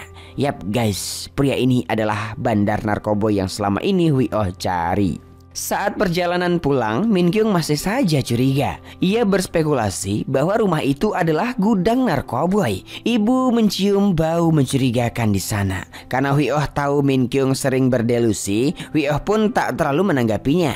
Bagaimana mungkin pabrik kayu adalah gudang narkoba ya kan? 아닌가? Esoknya, Min Kyung dan Hui Oh nongkrong bersama. Saat Min Kyung sedang memesan makanan, Asep dan Ucok malah datang guys menghampiri Hui Oh. Mereka mengira bahwa Hui Oh sedang sendiri. Karena takut ketahuan, Min Kyung pun duduk di meja sebelah. Di sana, Ucok mulai membahas tentang bandar narkoboy. Ia mengatakan bahwa polisi pusat masih belum menemukan jejaknya. Hui Oh lalu menunjukkan foto pelayan yang ia duga sebagai bandar. Min Kyung pun merasa tak asing dengan wajah tersebut. Ucok lalu mengatakan bahwa temuan ini akan ia laporkan pada kantor pusat. Di sini Hui Oh langsung kesal dan melarangnya. Terlebih lagi, Hui Oh tak percaya dengan kantor pusat. Hui Oh curiga bahwa sang bandar telah bekerja sama dengan kepolisian. Tiba-tiba Min Kyung memukul meja dan mengatakan bahwa itu mungkin saja terjadi. Tentu saja Ucok dan Asep kaget ya kan dibuatnya. 경찰 내부에 마약. Mereka jadi sadar bahwa Hui Oh dan Min Kyung sedang jalan bersama. Mereka adalah pengganggu. Min Kyung lalu join duduk bersama mereka. Asep dengan semangat membanggakan kawannya tersebut. Ia mengatakan bahwa dulu Hui Oh memiliki banyak pacar, namun yang tercantik adalah Min Kyung. Ia juga mengatakan bahwa ada pencopet wanita yang rela terus-terusan ditangkap agar bisa bertemu dengan Hui Oh. Hal tersebut membuat Min Kyung sedikit cemburu guys. Asep lalu mengatakan bahwa Hui Oh ganteng. Hal tersebutlah yang membuat para wanita menyukainya. Hui Oh terus mengkode Asep agar tak melanjutkan ceritanya. Ia takut Min Kyung malah cemburu dibuatnya. 야. Saat perjalanan pulang, Min Kyung mengatakan bahwa bandar yang difoto sangat mirip dengan pria yang ia temui di rumah kosong. Lagi-lagi Hui Oh mengabaikannya. Min Kyung kesal ya kan, karena Hui Oh tak percaya padanya. Padahal ia sangat mempercayai Hui Oh. Min Kyung lalu menanyakan tipe wanita seperti apa yang Hui Oh idamkan. Hui Oh kemudian mengatakan bahwa ia menyukai wanita yang menyelipkan bunga di telinganya dan karakternya bermasalah. Min Kyung pun senyum-senyum sendiri dibuatnya guys. Hui Oh akhirnya mendapat surat keterangan sehat dari rumah sakit jiwa. Ia kemudian kembali bekerja. Uco memperingatkan Hui Oh untuk tak menyelidiki bandar itu lagi. Ia takut Hui Oh lepas kendali dan malah dipecat. Asep juga mengatakan bahwa mereka harus memberikan semua data penyelidikan ke kantor pusat. Tentu saja hal itu membuat Hui Oh kesal ya kan. Bagaimana mungkin kantor pusat tahu bahwa mereka memiliki wajah si bandar? Hui Oh jadi curiga pada Uco. Dituduh bersekongkol dengan kantor pusat, Uco pun marah dan mengatakan bahwa ia tak sepicik itu. Uco kemudian menyuruh Hui Oh melihat isi komputernya. Yap guys, ternyata ada kejanggalan dengan kantor pusat. Hui Oh lalu meminta Asep untuk mengumpulkan semua data-data tentang kasus yang berhasil dipecahkan oleh kantor pusat. Setelah melihat berkas, mereka jadi sadar bahwa bandar berambut pirang itu bernama Yang Pilki. Yang Pilki sebenarnya sudah tertangkap 5 tahun yang lalu. Ia ditangkap dengan tuduhan sebagai pengedar. Namun entah apa yang terjadi, tiba-tiba statusnya hanya sebagai pemakai. Tak lama kemudian ia pun dibebaskan. Sejak ia dibebaskan, tim yang menangani kasus tersebut tiba-tiba menangkap seluruh bandar narkoboy di daerah ini. Mereka pun menyimpulkan bahwa Yang Pilhi menjalin kerja sama dengan tim kantor pusat. Ia minta dibebaskan secepat mungkin. Sebagai imbalannya, ia akan memberikan informasi terkait bandar narkoboy lainnya. Karena backingan kantor pusat ini jugalah mengapa Yang Pilhi selalu gagal ditangkap. Dengan keren, Hui Oh mengatakan bahwa ada satu hal yang polisi pusat tak tahu. Fakta bahwa Hui Oh tak akan pernah menyerah. Hui Oh membulatkan tekadnya untuk bisa menangkap bandar tersebut. Saat itu, tukang jajangmyeon langganan mereka datang. Ia sempat melihat foto Yang Pilhi kala itu guys. 근데 얘는 누구예요? 야야야, 그게 묻으면 안 돼. 아야야야, 보라 근데 양피를 우리가 잡자. 잡자. 잡자 이 새끼들. Di sisi lain, ternyata Randy telah dibebaskan secara bersyarat. Karena Min Kyung menolak damai, pengacara Randy mengatakan bahwa mereka harus membuat surat permintaan maaf dan membuat petisi. Randy yang tak sabaran malah mengatakan bahwa ia akan mengurus segalanya. Randy lalu mengintai Min Kyung.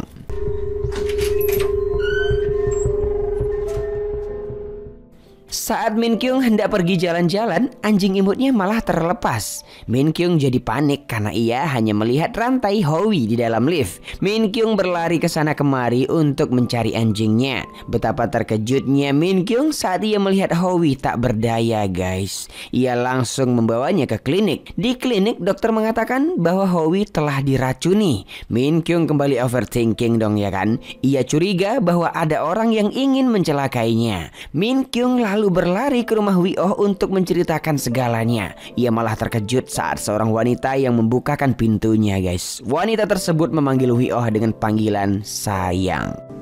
자기야, 누가 왔는데? Ternyata sobat, wanita itu adalah mantan tunangan Hui Oh. Ia sengaja memanggil Hui Oh dengan sebutan sayang agar Min Kyung cemburu. Ia datang ke rumah Hui Oh untuk mengambil barangnya yang dulu tertinggal. 아, 근데 아까 그 특이 취향 여자가 좀 많이 오해한 것 같던데 어떡하지? Hui Oh kemudian mendatangi Min Kyung untuk menjelaskan segalanya. Di sini Min Kyung sangat marah dan mengusir Hui Oh. Ia mengira bahwa wanita tersebut adalah istri Hui Oh. Ia semakin tak percaya diri karena ia kembali menjadi pelakor. Hui Oh lalu menjelaskan semuanya. Min Kyung tak peduli dengan fakta apapun. Ia kemudian mengatakan bahwa Hui Oh sama sekali tak berarti untuknya. Saat Min Kyung menutup pintu, tak sengaja ia melukai tangan Hui Oh. Min Kyung pun jadi khawatir dibuatnya. Hui Oh lalu mengatakan bahwa ia kesal pada Min Kyung yang tak mempercayainya. Ia hanya berharap bahwa Min Kyung baik-baik saja. Min Kyung pun luluh guys. Dengan tangis yang pilu, ia menceritakan tentang anjingnya. Hui Oh jadi teringat dengan Min Kyung yang overthinking. Ia kemudian memeluk Min Kyung dengan begitu eratnya. Saat pelukan itu, tak sengaja Hui Oh mengatakan bahwa itu hanya delusi Min Kyung. Mendengar itu, Min Kyung pun jadi kesal. Ia mengira Hui Oh percaya padanya. Ternyata Hui Oh hanya menganggapnya sebagai orang tak waras. Mereka pun bertengkar hebat malam itu. 그럴 수 있어. 깜빡 속을 뻔했네. 유부남 새끼들 입에 발린 소리. 마음대로 생각하고 마음대로 결론 내리고.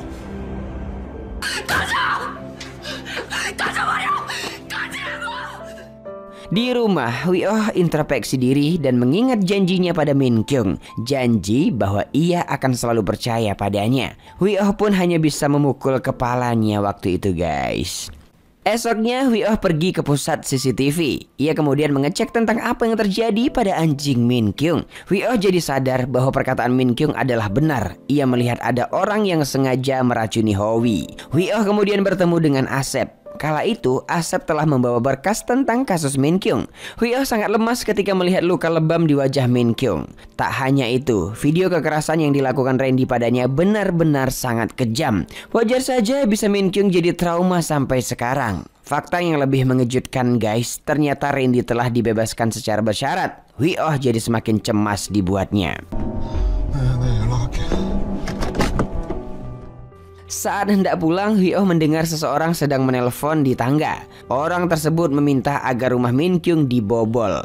Hui Oh jadi sadar bahwa orang tersebut adalah Randy. Ia kemudian mengejarnya lalu menghajarnya. Saat Hui Oh ingin melaporkan ke polisi, Randy malah mengancamnya. Ia mengancam akan menyebarkan video panas Min Kyung dengan dirinya jika Hui Oh menelpon polisi. Emosi Hui Oh semakin meledak dan menghajar Randy habis-habisan. Min Kyung yang melihat itu pun langsung melerainya.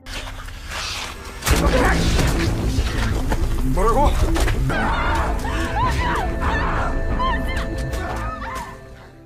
Karena emosi yang tak terkendali, Hui Oh malah mendorong Min Kyung sampai terjatuh. Trauma dipukuli pun kumat, guys. Min Kyung hanya bisa menangis ketakutan.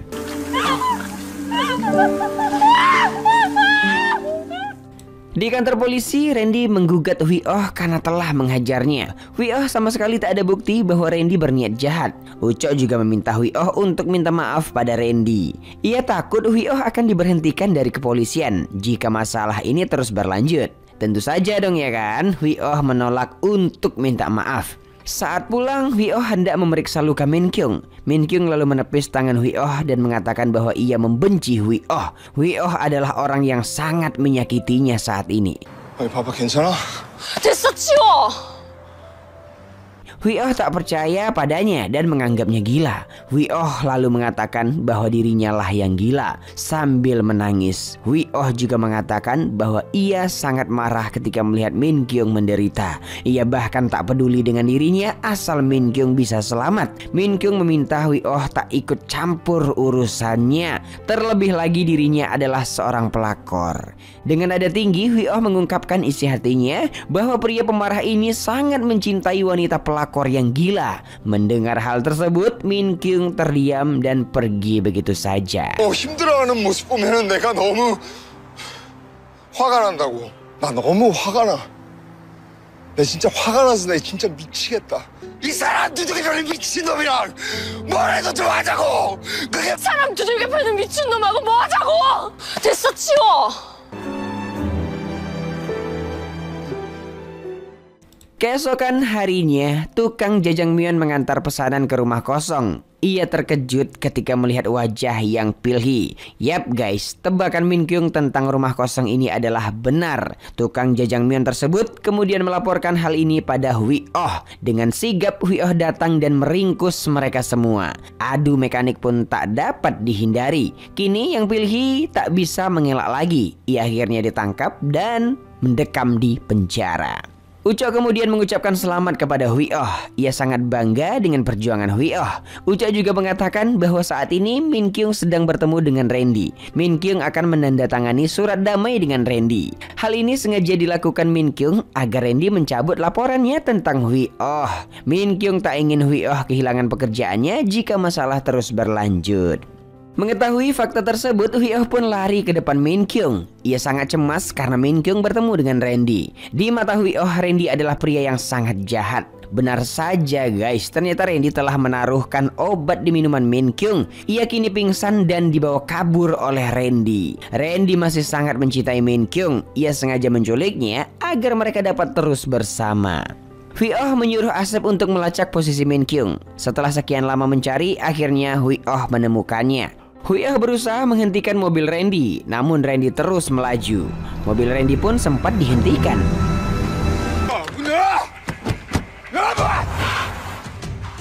Saat Hui Oh menghampiri, Randy malah menginjak pedal gasnya. Randy pun menabrakkan mobilnya ke pelang jalan. Hui Oh pun terpental dan kepalanya luka guys. Meski terluka, ia tetap bangkit demi menyelamatkan Min Kyung si pujaan hati. Karena mobilnya rusak, Randy pun kabur dengan berlari. Ia kemudian menyetop sebuah mobil untuk menumpang. Sayangnya mobil tersebut adalah mobil yang dikendarai Asep dan Uco. Tanpa basa-basi, Randy langsung diborgol dan dibawa ke penjara. Hui Oh dan Min Kyung dibawa ke rumah sakit. Ibu Hui Oh dan ibu Min Kyung juga berlari ke sana. Mereka bertemu dan terkejut karena anak mereka yang saling mengenal. Baik Hui Oh maupun Min Kyung sama-sama mendapat perawatan intensif. Saat sudah sadar, Min Kyung pun menghampiri Hui Oh. Mereka lalu berpelukan dan merencanakan hal-hal indah. Hui Oh lalu memberikan kalung untuk Min Kyung, sebuah kalung cantik dengan liontin peluit. Hui Oh berharap agar Min Kyung bisa merasa lebih aman jika ia memakai kalung tersebut. 태어나면 같이 산책하자. Nah, beberapa hari kemudian Hui Oh pun diperbolehkan pulang. Ia akan berjumpa dengan Min Kyung. Hui Oh pun pulang dengan semangatnya. Saat sampai di apartemen, ibu-ibu dari asosiasi mengatakan bahwa Min Kyung baru saja pergi. Ternyata Min Kyung memutuskan untuk pindah dari apartemen tersebut. Karena Min Kyung baru pergi, Hui Oh pun lari untuk mengejarnya. Ia kemudian mencegat mobil yang Min Kyung naiki. Hui Oh kesal karena Min Kyung pergi tanpa pamit. Min Kyung lalu mengulurkan tangannya untuk berpisah dengan Hui Oh. Ia takut hal buruk akan menimpa Hui Oh jika terus bersamanya. Lagi pula, Min Kyung telah memutuskan untuk tak menjalin kasih dengan siapapun lagi. Terlebih pada orang yang tahu tentang masa lalunya. Ia berharap Hui Oh akan baik-baik saja ke depannya. Yap, Hui Oh menangis dan mengatakan bahwa Min Kyung adalah wanita yang jahat. Bagaimana mungkin ia akan baik-baik saja setelah kekasihnya pergi meninggalkannya. Mendengar itu, Min Kyung hanya bisa menangis dan pergi meninggalkan Hui Oh. Hui Oh terus berteriak bahwa ia akan terus memukul orang jika Min Kyung meninggalkannya. Dalam keadaan emosi itu, Hui Oh pun menghentikan orang asing dan memukulinya guys. Min Kyung langsung berlari untuk melerai mereka. Ia tak ingin Hui Oh marah karena dirinya. Min Kyung juga mengaku bahwa dirinya juga marah ketika melihat Hui Oh terluka. Ia berjanji akan terus bersama Hui Oh. Hui Oh pun lega, namun tak kunjung melepaskan orang tersebut. Ternyata guys, Hui Oh memukuli orang tersebut bukan karena marah. Ia melakukan itu karena orang tersebut adalah salah satu tahanan yang kabur.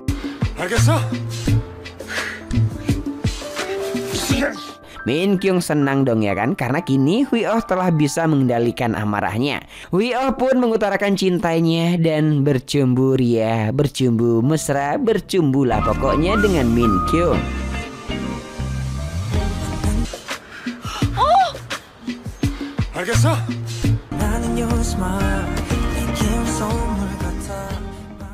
Nah, by the way guys, ternyata Min Kyung tetap pergi ke suatu tempat. Ia ingin refreshing dan menenangkan diri. Kini Hui Oh terus menjalani hari sambil menunggu Min Kyung pulang. Di sisi lain, ternyata nyanyian Siti viral di medsos guys. Dengan bantuan Andi, mereka pun membuat channel YouTube. Dalam waktu singkat, video mereka meledak dan mendapat penghasilan dari sana. Polisi yang telah bekerja sama dengan Yang Pilhi pun kini telah diusut. Eugene yang lumpuh pun kini sembuh dan kembali bekerja. Hui Oh sangat lega akan hal itu.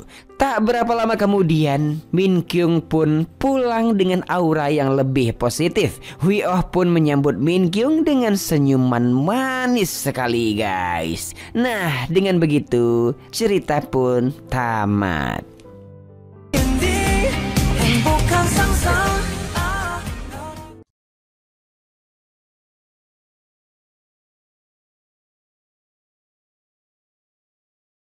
Film dibuka menampilkan seorang wanita yang baru sadar dan diperiksa oleh dokter. Wanita yang diduga baru mengalami kecelakaan ini tampak begitu dicemaskan kondisinya oleh sang suami yang bernama Ji-hun. Wanita bernama Sujin ini kehilangan ingatannya. Sujin sedih mengetahui bahwa dirinya ternyata anak yatim piatu dan tidak memiliki saudara. Setelah beberapa hari dirawat, Sujin sudah diizinkan pulang. Sujin masih sedikit takut untuk bertemu orang-orang karena ia belum bisa mengingat apapun. Malam itu mereka tiba di apartemen. Ji-hun masuk duluan membawa barang-barang, sementara Sujin yang menunggu di parkiran, ia pun menyusul Ji-hun dan menaiki lift. Tiba-tiba saja listrik mati. Sujin yang terjebak di dalam lift ketakutan. Saat listrik sudah kembali menyala, Ji-hun mendapati Sujin sudah jatuh pingsan. Setelah sadar, Sujin sudah berada di rumahnya bersama Ji-hun yang mengkhawatirkannya. Mereka lalu melihat lukisan Danau Vermilion yang letaknya di Kanada. Melihat lukisan itu membuat Sujin penasaran dengan cerita Ji-hun kalau mereka berencana pindah ke Kanada.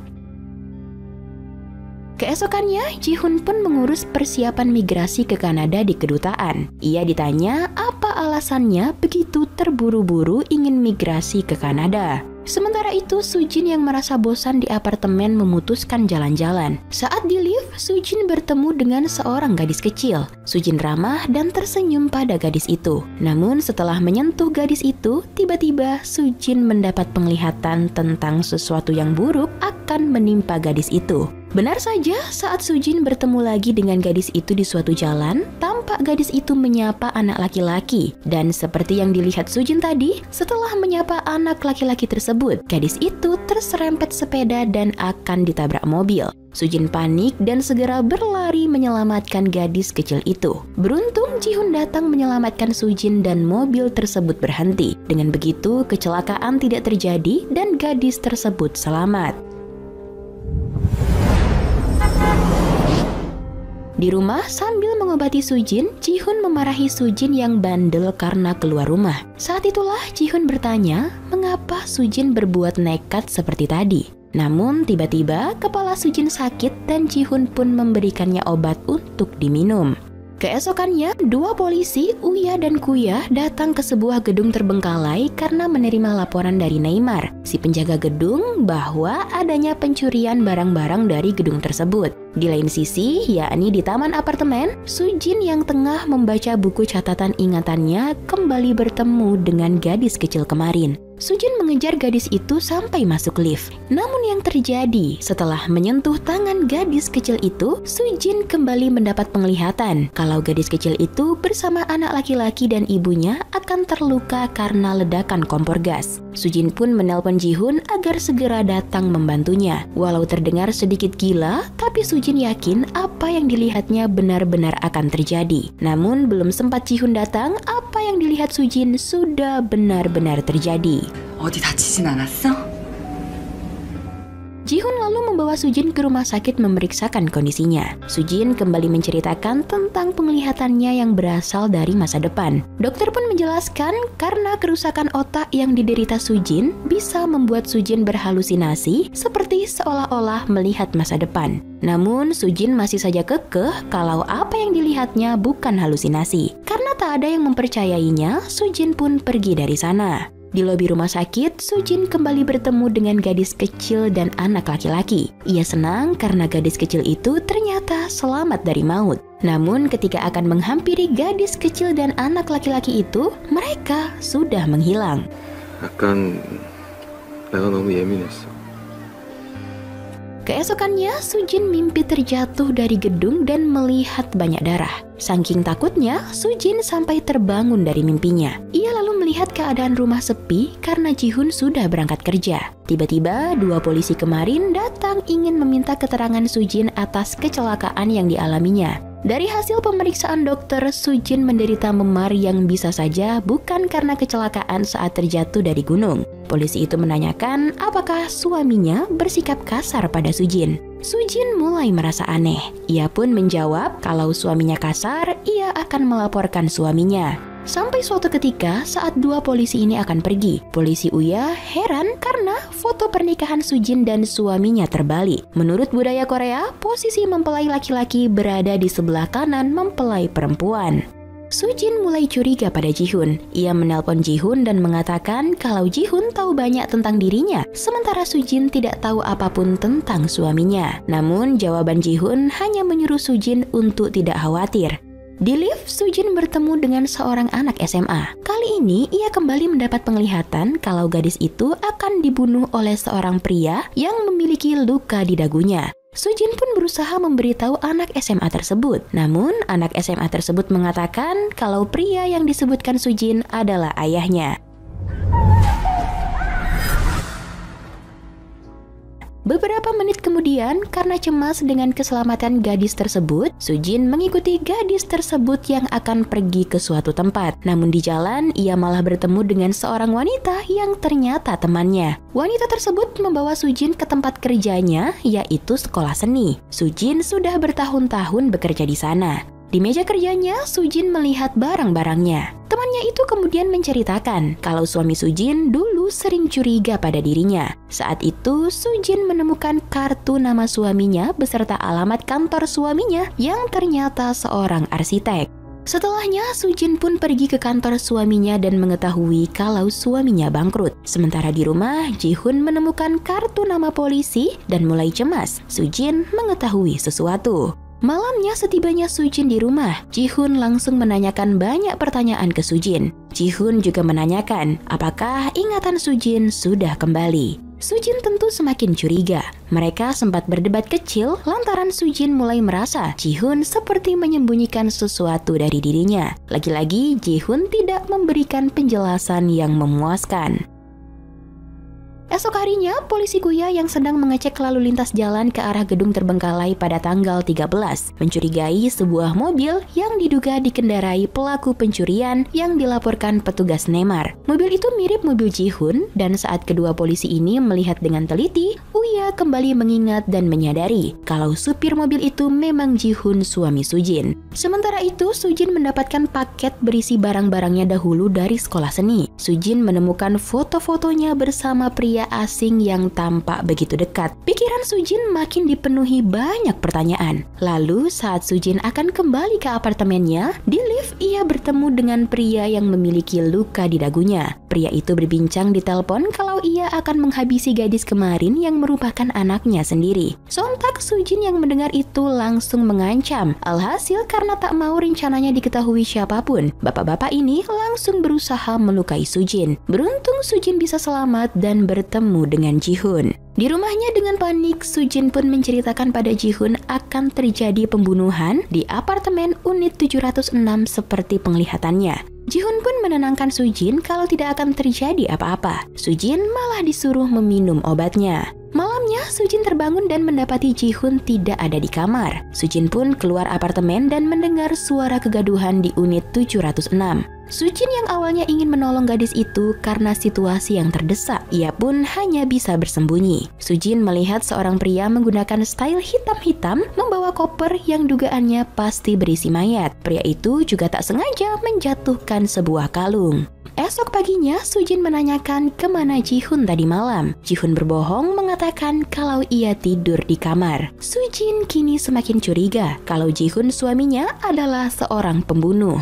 Setelah Ji-hun berangkat kerja, Sujin menemui temannya dan menanyakan seperti apa sih sosok Ji-hun sebenarnya. Temannya itu langsung menanyakan apakah Sujin dipukul lagi. Ternyata Ji-hun suami Sujin sering melakukan KDRT. Sebelum kejadian kecelakaan Sujin, suami Sujin cemburu karena Sujin dekat dengan seorang pria. Bahkan Sujin pernah curhat kalau ia ingin bercerai dari suaminya. Sujin pun pulang dan ingin mengecek kembali kotak berisi barang-barangnya. Namun Satpam sudah memberikannya pada Ji-hun tadi malam. Satpam itu juga menceritakan suami Sujin keluar tengah malam sambil membawa koper besar. Sujin tersentak dan segera pergi ke gudang di rumahnya. Sujin menemukan kalung Ji-hun yang sama persis dengan kalung yang dijatuhkan pelaku tadi malam. Sujin kini yakin kalau suaminya adalah pembunuh dan nyawanya juga sedang terancam. Sujin pun pergi ke kantor polisi untuk melaporkan kejadian pembunuhan yang dilihatnya tadi malam di apartemen 706.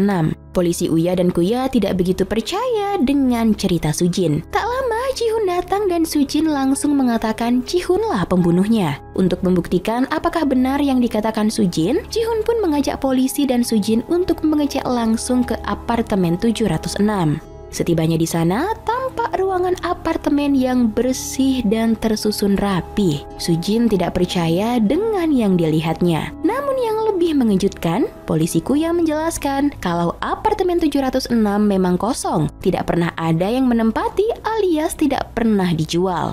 Di rumah, Ji-hoon menyampaikan kalau 2 hari lagi mereka akan terbang ke Kanada. Ji-hoon lalu memberikan obat pada Soo-jin, namun kali ini Soo-jin tidak menelannya.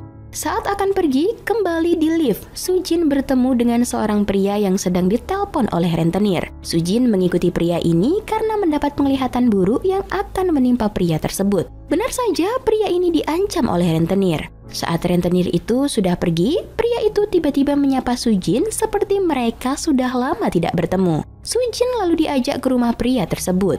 Sesaat sebelum pria itu ingin pergi karena sudah mendapatkan stempel, Soo-jin kembali mendapat penglihatan kalau pria itu akan mati di sebuah gedung terbengkalai. Dan anehnya, pria itu malah membuat janji bertemu dengan Soo-jin di tempat tersebut. Soo-jin berusaha memperingati pria tersebut, namun pria itu tidak percaya dengan perkataan Soo-jin. Betapa terkejutnya Soo-jin melihat banyak surat-surat yang bertujukan untuk Ji-hoon dan dirinya di rumah tersebut. Soo-jin mulai berpikir kalau pria barusan adalah Ji-hoon, suaminya yang asli. Soo-jin juga menemukan foto pernikahan dirinya dengan pria itu di rumah tersebut. Tiba-tiba saat kembali ke rumahnya, Soo-jin mulai mendapatkan ingatannya. Pria yang mengaku sebagai Ji-hoon suaminya adalah orang yang membunuh suaminya yang asli di gedung terbengkalai nanti malam. Soo-jin pun segera pergi ke kantor suaminya untuk mencari alamat gedung terbengkalai yang disebutkan suaminya tadi malam. Diketahui gedung tersebut adalah gedung buatan Ji-hoon sendiri, namun telah berhenti pembangunannya karena bangkrut.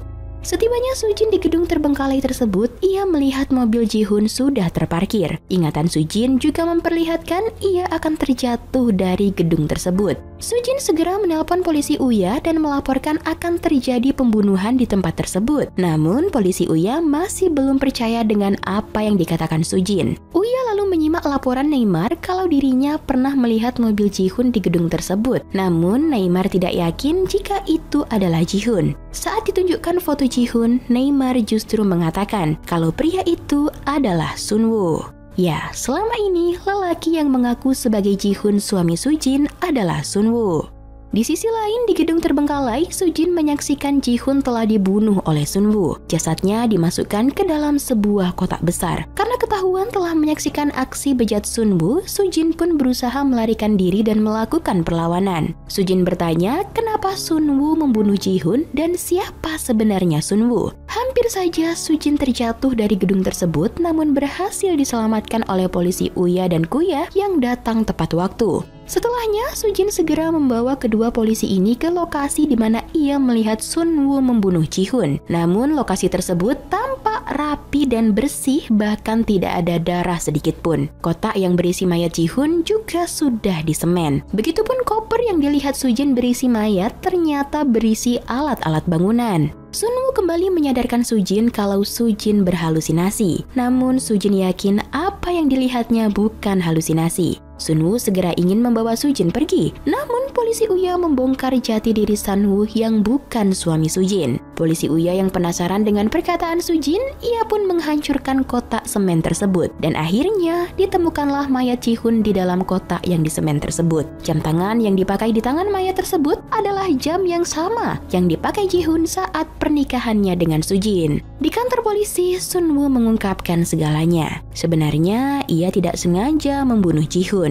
Saat itu mereka bertengkar karena Ji-hoon banyak berhutang akibat perjudian hingga perusahaan mereka bangkrut. Sun-woo juga berniat membunuh Soo-jin dan menyamar menjadi Ji-hoon untuk mendapatkan uang asuransi. Polisi Uya mengatakan jika Sun-woo adalah kakak angkat Soo-jin. Meskipun Sun-woo mengatakan ia berencana membunuh Soo-jin di gunung demi mendapatkan uang asuransi Soo-jin, tapi Soo-jin merasa masih ada misteri di balik ingatannya yang berada di gedung terbengkalai, bukan di gunung. Juga ingatannya tentang apartemen 706.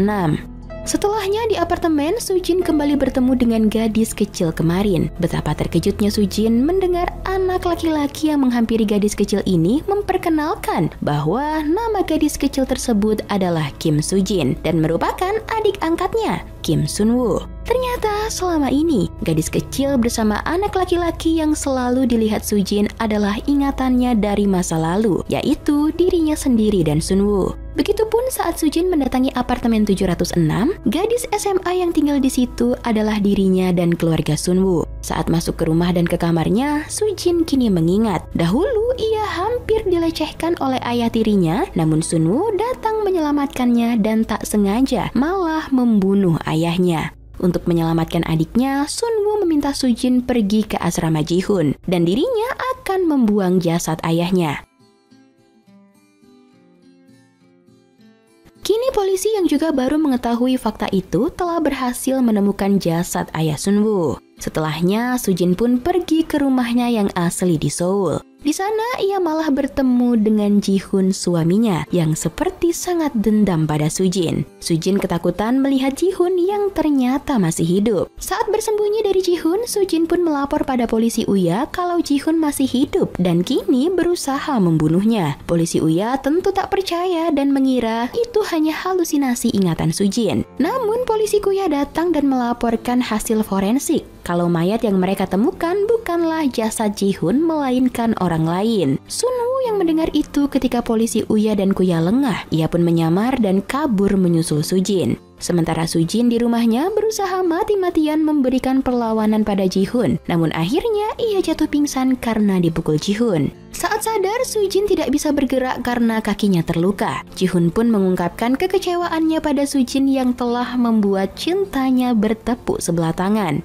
Jihun bahkan melindungi Sujin sekalipun dulu sang rentenir telah menyiksanya dan memaksanya membunuh Sujin untuk mencairkan dana asuransinya. Jasad yang dikira Jihun adalah jasad sang rentenir. Sebelum Jihun menghabisi nyawanya, rentenir itu merampas jam tangan Jihun dan memakainya. Jihun pun menyemen jasad rentenir tersebut untuk menutupi jejaknya. Kejadian membersihkan TKP yang dilakukan Jihun dulu dilihat Sujin yang waktu itu datang memenuhi janji temu dengan suaminya. Awalnya Jihun bersikap baik, sampai akhirnya ia menemukan buku panduan migrasi ke Kanada milik Sujin. Pengorbanan yang dilakukan Jihun baginya terasa sia-sia karena sang istri ingin meninggalkannya ke Kanada bersama Sunwoo. Amarah Jihun membuatnya hampir menghabisi Sujin. Namun Sujin melakukan perlawanan dan memukul kepala Jihun sampai ia tidak sadarkan diri. Sujin pun panik dan mengira Jihun sudah meninggal. Tak lama, Sunwoo datang dan menenangkan Sujin. Lagi-lagi, Sunwoo melindungi adiknya ini. Ia memasukkan tubuh Jihun ke kotak yang berisi semen tadi. Namun, karena rasa bersalahnya terlalu besar dan melihat pengorbanan Sunwoo padanya, Sujin kehilangan semangat hidup dan memutuskan lompat dari atas gedung.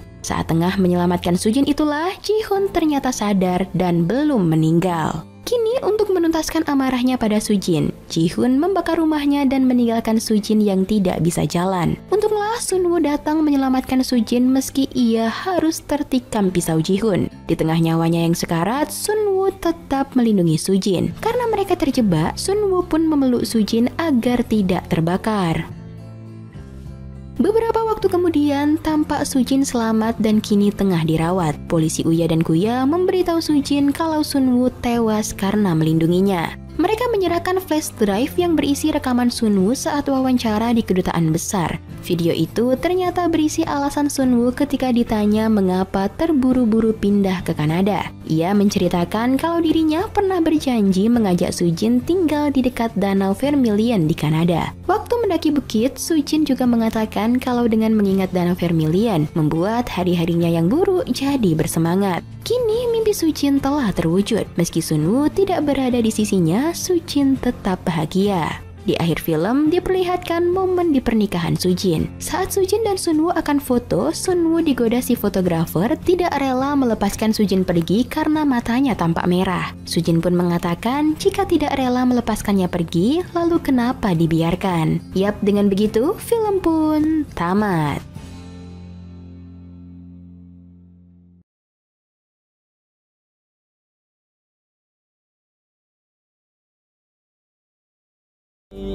Engkau kini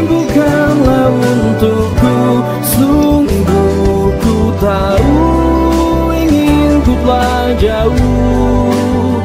Cukup sudah kau lupakanlah masa-masa itu, saat dulu aku di hatimu.